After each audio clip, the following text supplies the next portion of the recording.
Welcome to another online seminar of biology amidst the busy times of COVID-19. We will explore the hydrological cycle today. Organisms live within water-stable environments or are dependent on it to carry dissolved nutrients to cells, especially for plants.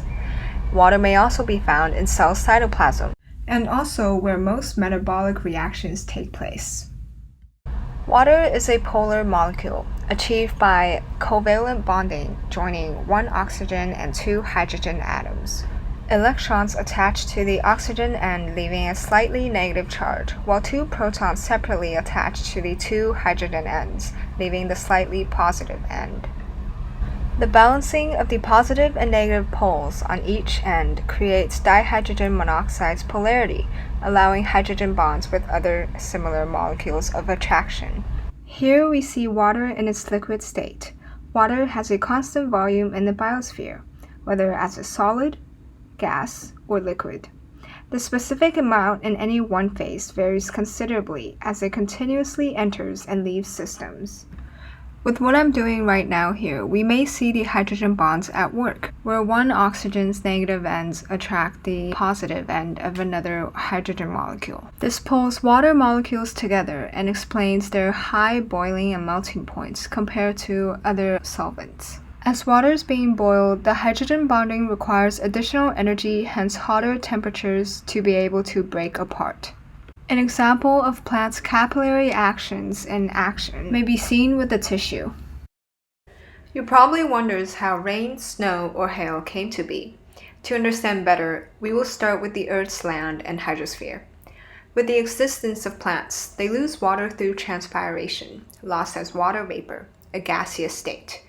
Therefore, human activities such as logging or burning will decrease H2O concentrations released into the atmosphere. As well, from the experiment, you may see complications of surface runoff patterns being disrupted as the soil's water holding capacity is reduced.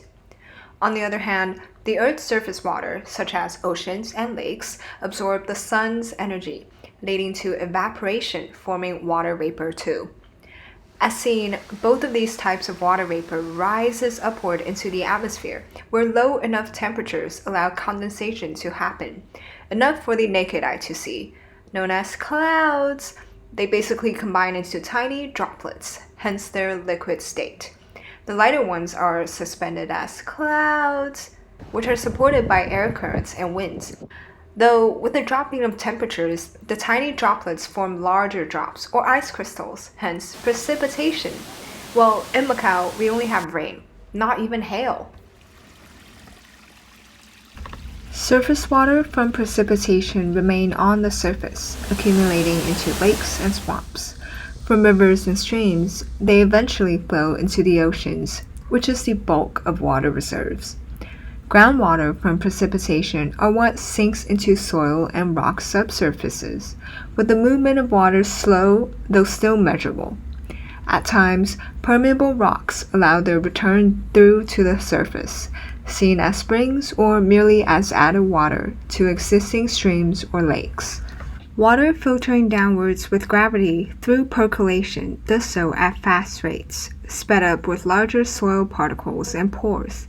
Eventually, lower levels of the soil fills with water, forming a water table of bedrock or clay, where greater rainfall leads to higher water tables, leaching and carrying dissolved organic minerals and matter to lower levels.